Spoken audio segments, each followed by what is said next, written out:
kind of scared because like I'm 19, so I'm pretty young. So I feel like they'll take advantage of that. I think it's wrong for customers to be put, of any institution, including one of our big 5 banks, to be put in a position where they're saying yes to something without all the information they need to make an actual decision. A lot of Canadians are casting a wary eye at their bank as CBC News exposes again and again evidence of sales tactics that take advantage of the customer. Current and former bank employees have told us they've withheld crucial information from clients and even felt they had to break the law. What can you do to protect yourself? I'm joined by personal finance columnist and blogger Carrie K. Taylor. Bruce Sellery also writes on the subject, and he founded a company that does personal finance training. So, Bruce, I'm going to start with you on this. What do people need to know? There is a difference between fraud and selling. And some of these examples you have to categorize in one of those two places. Lying, things that break the law, one thing. But a lot of the examples you're hearing are more aggressive sales tactics that consumers might not really think that their bank would partake in.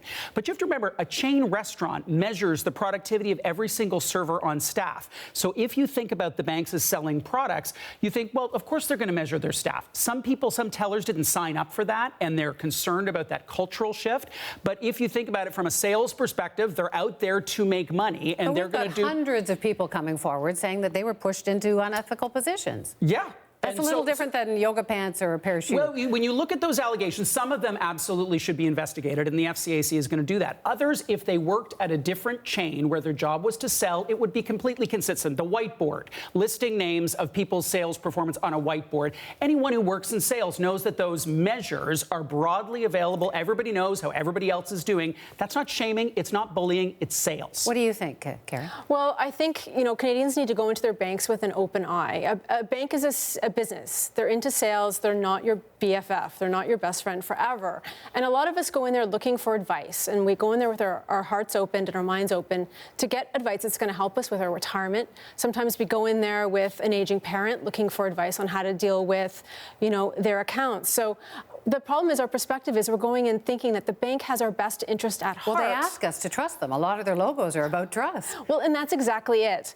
But the problem is the bank is a business, right? And again, we need to be self-advocates when we go in there. We need to be okay with saying it's no, ask questions about the kind of products they're pitching us, and be very wary when they're there for, increasing our credit limits or debt products to sell. So what tips are there? I mean, do we need to just be poring over our bills all the time? Yeah, we do. We need to be responsible consumers. We spend so much time figuring out the right retail store to buy a liquid bottle of liquid Tide. And we spend almost no time seriously considering the price that we pay for financial services. And it isn't just bank fees, it's investment fees, it's mortgages. We need to be engaged in what the cost is of those services and not believe that they're going to have our best interests at heart. Ensure that we get value for the price we pay and know that they're in the business of making money. These are not social service agency representatives. They're a bank. It's a for-profit organization.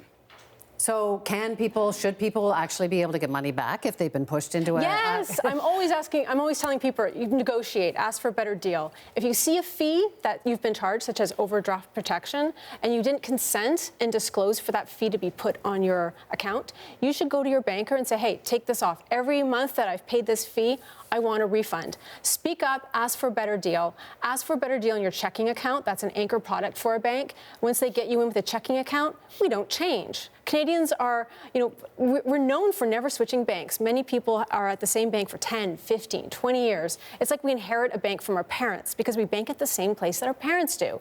So I think if more Canadians got up, comparison shopped, looked at what other banks offered, looked at what the credit unions offered, asked for a better deal, and fired their bank, there'd be a lot more movement in the system and a lot more offers and, better fees and better consumer service. We need to empower the consumer to say no. How? They say no. They need to say no. Why do we treat financial services in a way that is different from a car dealership, a massage therapist, a personal trainer, a clothing retailer? Because we trust them. Yeah, we think we should trust them. We think we should trust them, and that's the problem. Yeah, we need to stop trusting the banks. So consumers need to exercise their right to say no. Stop trusting the bank? Is that what you're saying? Yes. Think about it like any product we buy. Now, here's some two very practical tips. Number one, look at your statements. Look at your statements over 3 months. Understand what those charges are. Pick up the phone, call the 1-800 number, and say, what is that? Why am I paying that? Do I have to pay that?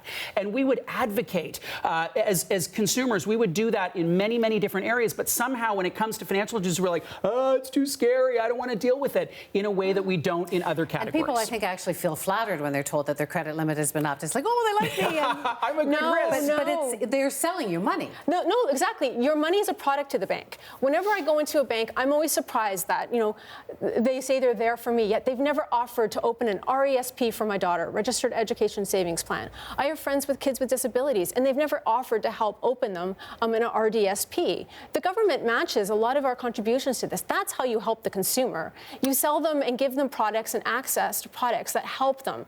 You don't extend their lines of credit and, give them more debt, which obviously we don't need. I mean, the report's saying we just are at one. So the trouble with that is that we're tempted. We're too easily tempted. Absolutely tempted. And debt is a problem. We can talk all night, I think, about debt and mortgages, where we saw the numbers up today, but we're out of time. Thanks so much. Pleasure. To both of you.